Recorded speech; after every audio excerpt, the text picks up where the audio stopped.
Shalom, chers enfants de Dieu, shalom, chers princes et princesses du Seigneur. Je vous aime très très fort dans l'amour du Seigneur. Vous êtes bénis là où vous êtes. La grâce de Dieu soit sur vous.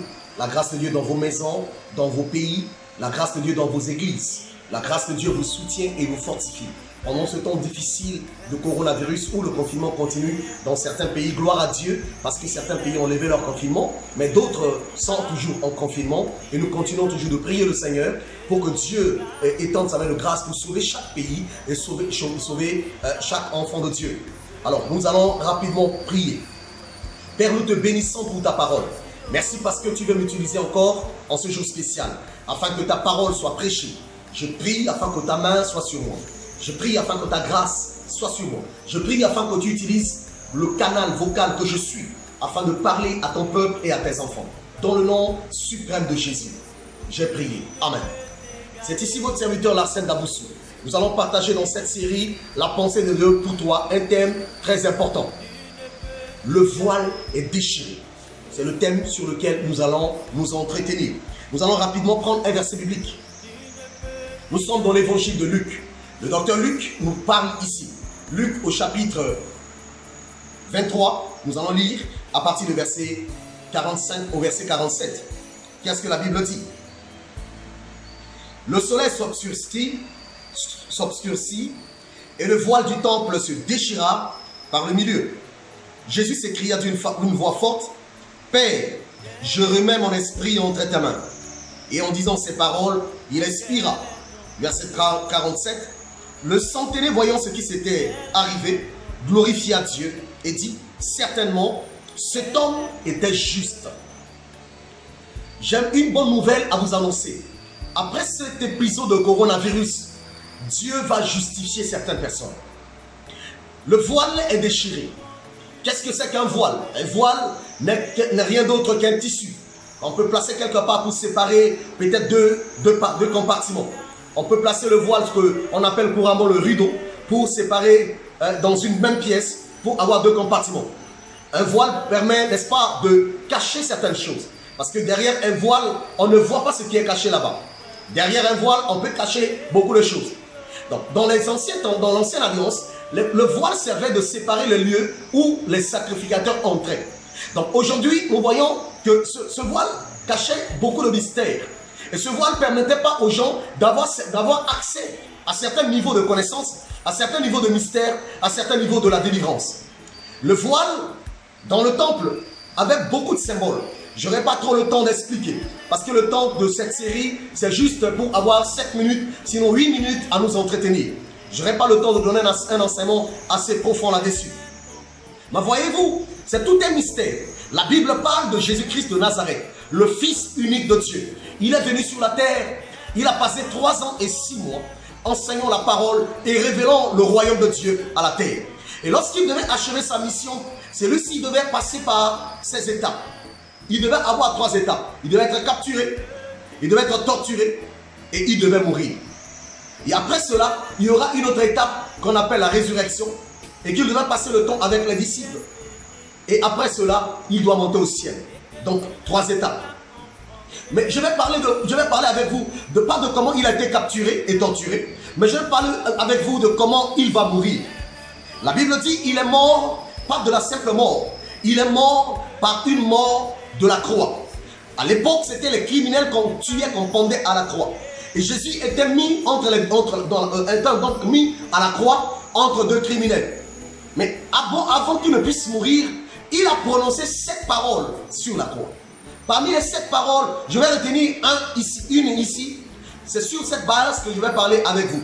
La Bible dit au verset 45, la parole que Jésus va dire.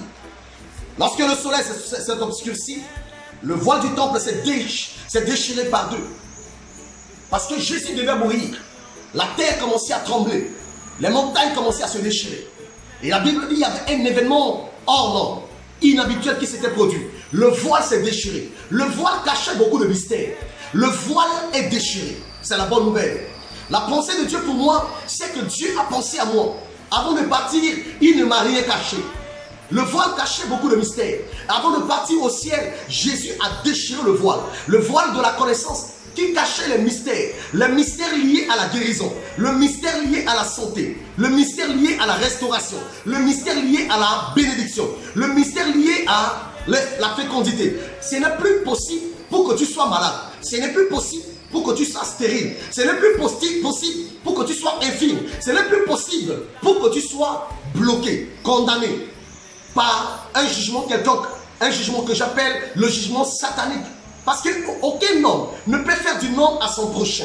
Je vous le dis et je le répète. Tout ce que nous subissons dans ce monde, l'injustice, la criminologie, donc les meurtres et tout ce que les gens racontent, par-ci et par-là, la maladie, tout ça c'est le diable qui est derrière. Le diable veut que tu ne puisses pas avoir accès à cela. C'est pourquoi il fallait que le voile reste fermé. Mais avant de monter au ciel, c'est dans le temple que le voile a été déchiré. J'annonce et je prophétise que le voile soit déchiré pour toi. Tu dois avoir accès à la bénédiction, avoir accès à la santé, avoir accès à la connaissance. Tu n'es plus ignorant. Parce que vous savez, pour que le diable tue quelqu'un, il l'amène dans l'ignorance. Lorsque tu es ignorant de beaucoup de choses, ta vie ne va pas aller plus loin. Il y a des gens qui sont ignorants de ce qu'ils sont en Christ, de leur identité, ce qu'ils peuvent être en Jésus, de leur identité, ce qu'ils peuvent être réellement en Christ. Ils préfèrent montrer leur passeport. Non, ton passeport n'a rien à voir avec l'identité céleste que tu as. Dieu t'aime et il t'a donné une identité céleste qui est répandue sur la terre. Et devant cette identité, aucun démon ne peut résister. Si tu savais que le voile est déchiré, plus question que tu ne puisses pas avoir accès à ta santé. Reçois la santé là où tu es. Si le voile est déchiré, il est hors de question que tu puisses souffrir encore. À partir d'aujourd'hui, arrête de souffrir et entre dans la dimension de la libération. Et la Bible dit, je termine cette partie, Jésus cria d'une voix forte, Père, je remets mon esprit entre tes mains. Dans certaines versions, dans Jean chapitre 19, le verset 30, il est dit, tout est accompli.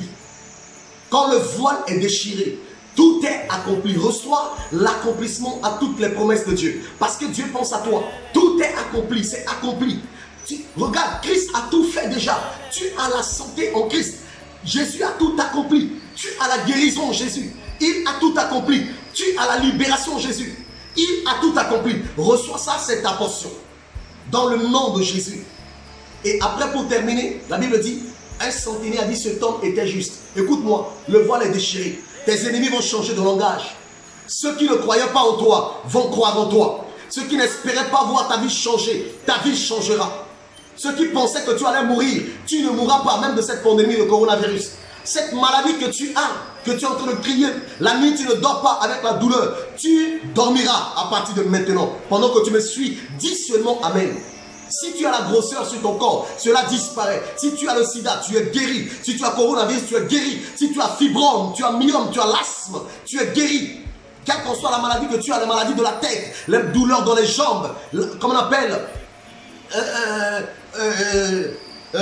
les problèmes de nerfs, tu es guéri par la puissance du nom de Jésus. Tout est accompli. Le voile est déchiré. Rien ne peut être refusé à celui qui invoque le Seigneur.